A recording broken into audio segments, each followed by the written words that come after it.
Once cherished by emperors and sweeter than carrots, this winter-proof crop could regrow endlessly without replanting.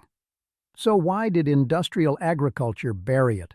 And what are we risking by forgetting it? For centuries, this root fed empires through the harshest winters. It was medicine, currency, and survival food, all in one. Then, almost overnight, it vanished. Not because it failed, but because it couldn't be tamed. Its complex roots defied machines, its wild growth resisted control. So the system buried it. Too rich, too resilient, too real. If this forgotten crop sparked your curiosity, subscribe. The more we talk about lost foods, the better our chances of saving them, from extinction and from the systems that buried them. It's called skirret, a frost-loving, perennial root once revered across Europe. With feathery leaves and clusters of slender white roots, it thrived in monastery gardens and royal kitchens alike. Belonging to the carrot family, skirret, Siam cisarum, was prized not just for its sweetness, but for its ability to survive winter's cold, growing sweeter with each frost. Today, few recognize its name, yet it once nourished generations through scarcity, offering flavor, resilience, and renewal from the same soil year after year. By the dawn of the 20th century, this once cherished root was fading from market stalls and kitchen gardens alike. Unlike the single, uniform roots prized by commercial growers, its tangled cluster of sweet roots resisted easy sorting and mechanical harvesting, features becoming increasingly vital as industrial agriculture took hold. As seed catalogs shifted focus, plant breeders like Dr. Fred H. King and others, working in North America and Europe, emphasized crops that fit the emerging paradigms of mechanization and standardization. Carrots, long known in various colors, were being selectively bred by Dutch growers into the reliable orange forms that filled shelves and fit conveyor belts with uniformity and ease. Influential agricultural scientists and extension agents promoted annual high-yield crops that could be planted, harvested, and sold quickly, sidelining more complex perennials.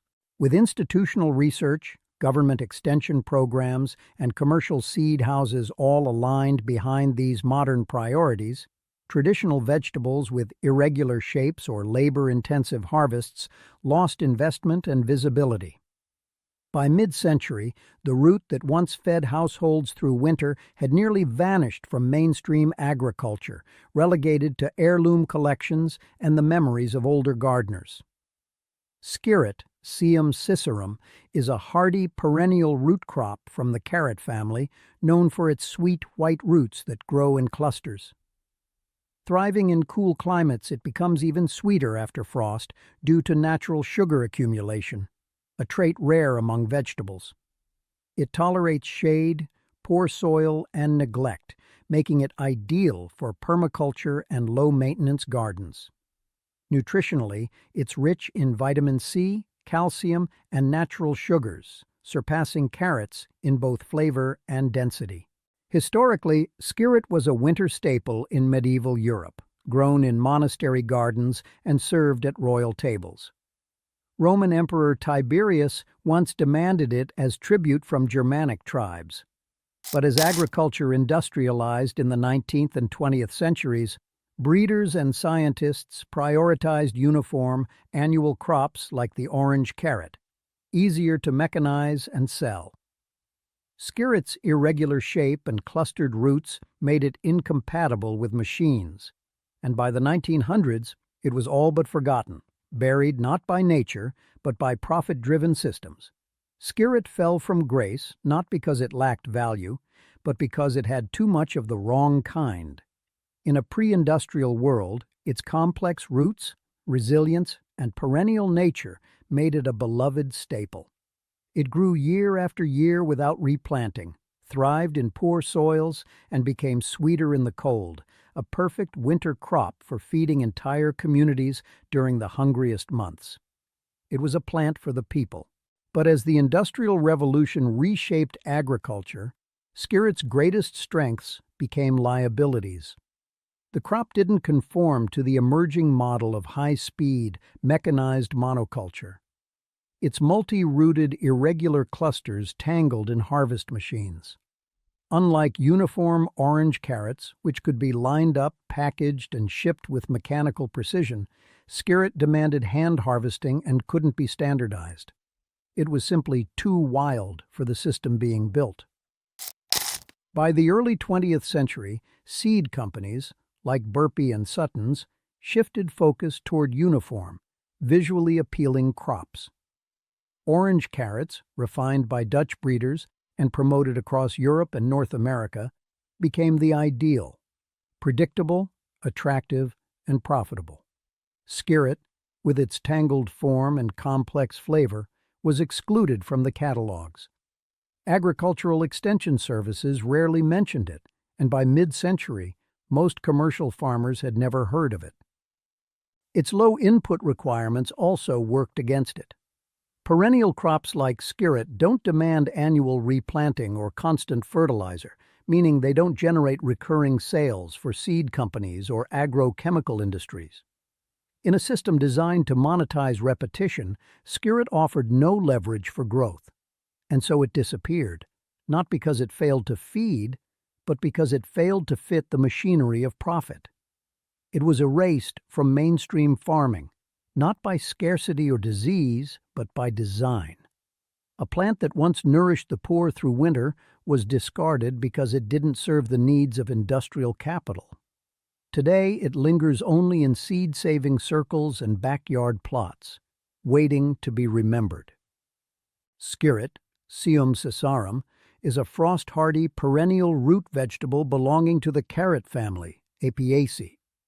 Unlike carrots or parsnips, Skirret produces clusters of slender white roots from a central crown, resembling a bunch of sweet, earthy tendrils. Its roots contain nearly twice the dry matter and sugar content of carrots, becoming even sweeter after exposure to frost, thanks to natural sugar accumulation that acts as antifreeze. This makes it ideal for winter harvesting when most crops fail. Nutritionally, Skirret is rich in vitamin C, calcium, potassium, and zinc, offering antioxidant benefits and immune support. Its fiber aids digestion, while its low glycemic impact makes it suitable for varied diets. The plant thrives in cool, moist soils and partial shade, making it perfect for forest gardens or understory planting. Being perennial, it doesn't need replanting each year. It regrows from remaining roots, and its low maintenance means fewer inputs, no annual tilling, no heavy fertilizing. It also resists many common pests.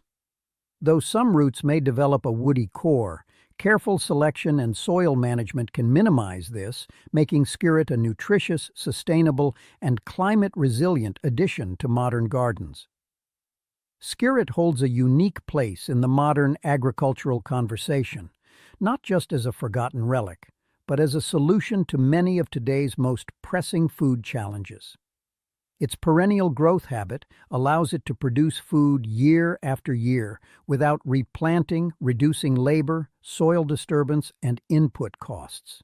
This makes it a natural fit for permaculture and regenerative agriculture, where long-term soil health and low maintenance are key priorities. One of its greatest advantages is its cold hardiness. While most crops fade in winter, Skirret thrives, even improving in flavor as temperatures drop. This frost resilience makes it a vital food source in colder climates or during unpredictable growing seasons. It fills a nutritional and caloric gap when other fresh foods are scarce. Its nutritional density is another standout trait. Rich in natural sugars, vitamin C, calcium, potassium, and other trace minerals, Skirret offers a nutrient-packed alternative to modern root crops, often grown for appearance rather than content. Its high fiber and low glycemic index make it suitable for a range of diets, while its unique nutty sweet flavor offers culinary potential from roasting to mashing. In a world facing climate change, biodiversity loss, and reliance on fragile monocultures, Skirret represents resilience. It's a plant that defies industrial rules, thriving without chemicals, offering food security through self-sufficiency, and restoring forgotten flavors and farming wisdom.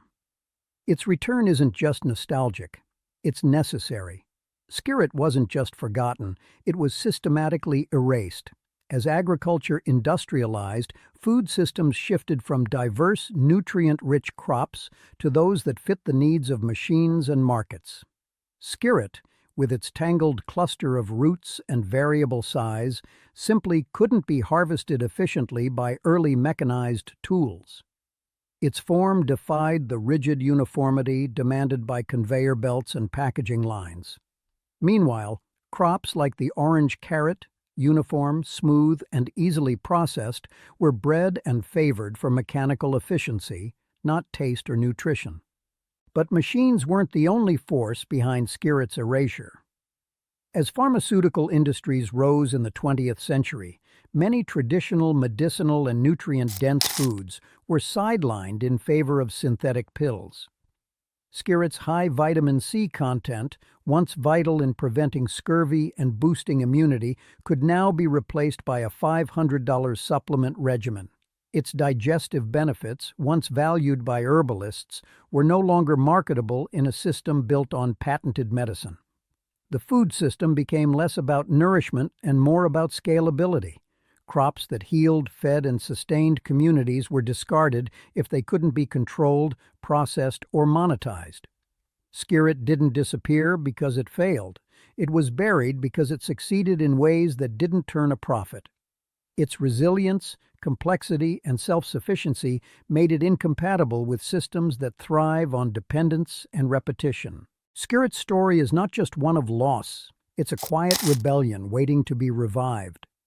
In a world dominated by industrial uniformity, it stands as a symbol of resilience, diversity, and forgotten wisdom. It didn't vanish because it was weak or unworthy. It was buried because it refused to conform, too nutritious to need supplements, too resilient to require chemicals, too irregular to fit machines. And in that defiance lies its power. Reintroducing Skirret isn't just about growing a rare vegetable. It's about reclaiming control over our food, our health, and our heritage. It's a step toward a food system rooted in biodiversity, flavor, and sustainability, not just profit. In gardens, backyards, and forest edges, Skirret can thrive again, reminding us that some of the best solutions are the ones we left behind. So plant it, share it, talk about it, because every forgotten crop we revive is a seed of resistance, and every bite is a taste of the future we lost and can still reclaim. Skirret was once an anchor crop, humble in appearance but generous in spirit. It fed peasants through the depths of winter, flavored broths in monastic kitchens, and graced the plates of royalty. Yet today, almost no one has heard of it. This wasn't simply a case of neglect or evolution in taste. Skirret was erased, quietly, efficiently, by the mechanized food system and economic forces that redefined what agriculture was supposed to be. In the age before industrial farming, food crops were selected for hardiness, nutrition, and adaptability to place. Skirret embodied all three. It thrived in poor soils and tolerated shade, making it ideal for marginal lands and forest edges where little else could grow. Once planted, it returned each year with minimal care, pushing up feathery leaves in spring and developing long white roots in summer that sweetened with every frost. This made it not only a source of sustenance but a seasonal signal, a winter gift stored in the soil, immune to cold and scarcity. But as agriculture shifted from hand tools to machines, these very qualities became marks of disobedience. Skirret's roots grow in a clustered bundle, not as a single spear like a carrot or parsnip. The roots vary in size and occasionally develop a woody core, especially in older plants or poor soils. To the hands of a traditional gardener, these traits meant abundance and diversity, a forgiving food that could be dug as needed, even in snow. But to the industrial eye, these same traits spelled inefficiency. You couldn't run Skirret through a harvester or a washer without tangle or waste. It resisted the uniform rows and predictable shapes needed to please both machine and supermarket. Its complex geometry didn't conform. So the industry turned away. Breeders and seed companies, aiming for uniformity and profit, focused instead on crops that could be made to behave. The modern orange carrot, reliable, straight, and neatly packaged, was shaped in part by 19th century Dutch growers and later refined through 20th century agricultural programs. The carrot could be mass-produced, palletized, and shelved in grocery stores across continents. It became a golden emblem of modern agriculture, clean, consistent, and compliant. Skirret, in contrast, was wild and unruly. No one could get rich from it, so it was left behind. Even its nutritional value worked against it. Skirret offers twice the dry matter of a carrot, with higher levels of natural sugar, vitamin C, and essential minerals like calcium and potassium. For a subsistence farmer or small homesteader, this made it a powerhouse. But in a world where nutrition is no longer delivered by food alone but packaged into multivitamins and supplements, such plants became economically obsolete. Why grow a perennial root high in micronutrients when you can sell vitamin C pills for $500 per bottle? Why encourage health through biodiversity when profits lie in dependency? In this way, skirret became another casualty of an agricultural system that prioritized profitability over nourishment, standardization over diversity. It couldn't be easily scaled. It didn't need synthetic fertilizer. It was perennial, meaning it didn't require annual seed purchases, a death sentence in an industry built on repeat customers. If more farmers planted skirret, fewer would need chemical inputs, fewer would buy new seeds each year, and fewer would depend on large supply chains. In other words, skirret was too generous to be profitable. Its erasure wasn't declared, it happened in silence. Extension services stopped recommending it. Seed catalogs dropped it. Recipes forgot it. And as the knowledge of growing and preparing skirret passed out of common practice, so too did its place in the cultural imagination.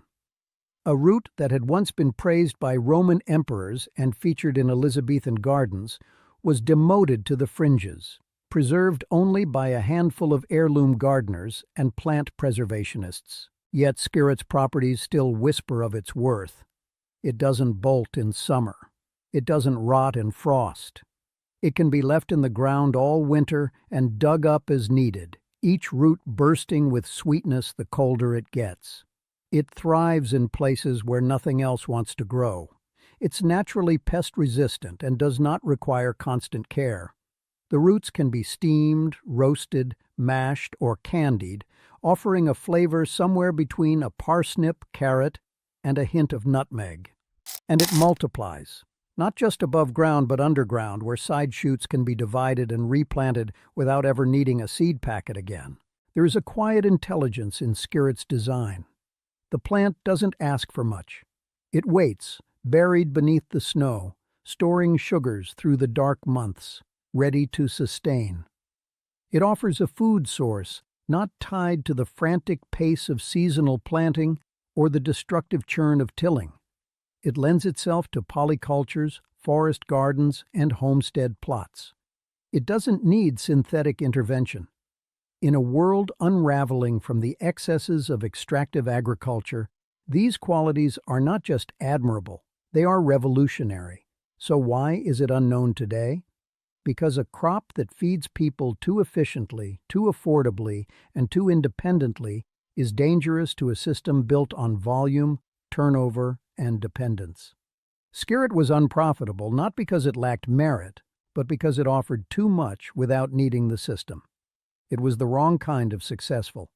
In its absence, we've come to accept flavorless, nutrient-poor alternatives. Carrots bred more for color than content. Crops that die at the first frost, demanding we build energy-hungry greenhouses and global supply chains to replace what we once grew locally. We've mistaken convenience for progress, and in doing so, we've lost crops like skirret, quiet champions of real resilience. Its return offers more than just a curiosity. It's a signal that our food future doesn't have to follow the industrial past. In a backyard, on a small farm, or tucked in the edge of a forest, Skirret can still thrive. It doesn't need much, just space, patience, and the willingness to break from convention. And in return, it gives back more than most crops ever could. Not just food, but a story, a memory of what agriculture once was and what it could be again. Its disappearance was not natural, it was strategic. But so too can its revival be. One root, one garden, one shared seed at a time. Skirret's advantages lie not in modern flash, but in ancient functionality. It thrives quietly, where others fail. It doesn't need replanting, doesn't beg for fertilizer, and doesn't wilt at the first frost. In fact, it sweetens in the cold, rewarding the gardener not for rushing, but for waiting. That alone sets it apart in a world where most vegetables must be coddled, timed, and managed with precision. Skirret grows at its own pace and gives back generously. Its perennial nature is perhaps its most radical trait. In a system where farmers are pushed to buy new seeds every spring, apply fertilizers by the ton, and race against deadlines to get crops in the ground, Skirret dares to offer a slower, saner way. You plant it once. You harvest it year after year. It regenerates from its crown, forming new clusters that require no corporate intervention, no endless resupply. This trait alone makes it economically dangerous to a food system built on dependency. Yet, its biological gifts go even deeper. Skirret thrives in partial shade, poor soils, and neglected corners of the garden. It works well as an understory plant in permaculture designs, where stacking and diversity are key. It suppresses weeds with its ground-hugging leaves and builds soil with its deep-reaching roots. And nutritionally, it outpaces many modern staples, delivering a rich source of vitamin C, calcium, natural sugars, and fiber in every bite. It's medicine disguised as food, the kind our ancestors relied on for energy and healing during the darkest months. But therein lies the problem. Skirret is too self-sufficient, too adaptable, too nourishing. It can feed without fertilizer, heal without a prescription, and grow without guidance. That makes it incompatible with an agricultural system increasingly tied to pharmaceuticals and precision farming. When vitamin C can be sold in a capsule for $500 a bottle, what place is there for a root that gives it away for free? When digestion, immunity, and energy are monetized into pills, the food that once provided those benefits becomes obsolete, at least from a profit perspective. Machines helped deliver the final blow. As industrial agriculture rose, crops were selected not for taste, resilience, or nutrition, but for uniformity and machine compatibility. Conveyor belts, harvesters, packaging lines, they all demanded crops that looked the same, behaved the same, and could be processed without interruption. Skirret, with its knotted root clusters and variable shapes, broke every rule. You couldn't run it through a machine without it jamming or tangling. It required hands, patience, and familiarity. And so, it was labeled inefficient. Orange carrots took its place. Sleek, consistent, machine-friendly. They weren't better nutritionally, but they were better for business. They could be planted, sprayed, harvested, and shipped by machine with minimal human touch. They didn't challenge the system, they conformed to it. Skirret couldn't. Its refusal to bend made it expendable. No fanfare marked its disappearance. It faded quietly, like many of the best things do, erased from seed catalogs, omitted from textbooks, excluded from agricultural policy. It became a curiosity, a historical footnote, and with it went centuries of knowledge. How to cook it, how to divide it, how to harvest it in snow. It wasn't that people stopped needing Skirret. It's that the system made them forget it was ever an option. And yet, it remains. not in supermarkets or on televised cooking shows, but in backyard plots, heritage gardens, and the hands of seed savers. Its resilience has outlasted the machines that tried to make it irrelevant. Its roots still sweeten with frost. Its leaves still push up through neglected soil. It grows in silence, waiting. That's what makes skirret significant, not just as a food, but as a philosophy. It reminds us that not everything valuable comes with a barcode, that resilience doesn't always look efficient, that the best crops may be the ones that don't ask for much, but give endlessly. It challenges us to reimagine what abundance looks like, not in endless shelves or sterile monocultures, but in quiet, messy, tangled life that returns each season without command. Reviving skirret is more than a nod to the past. It's a declaration of intent. That we want food that nourishes instead of depletes. That we value diversity, not conformity. That we believe in a system that works with nature, not against it. Skirret doesn't promise riches, but it does promise resilience. And in a world of fragile supply chains, volatile climates, and nutrient-poor diets, that might be the greatest gift a plant can offer. So plant it, learn its ways, tell its story, because what was once buried can still be brought back, and sometimes what we left behind is exactly what we need to move forward. If this story stirred something in you, if you believe forgotten crops like this deserve a second chance, help us bring them back. Like this video to boost its reach, share it with someone curious about real food, and drop a comment with your thoughts or growing experiences. Don't forget to subscribe for more deep dives into crops they don't want you to remember. Every action helps keep these stories and these seeds alive.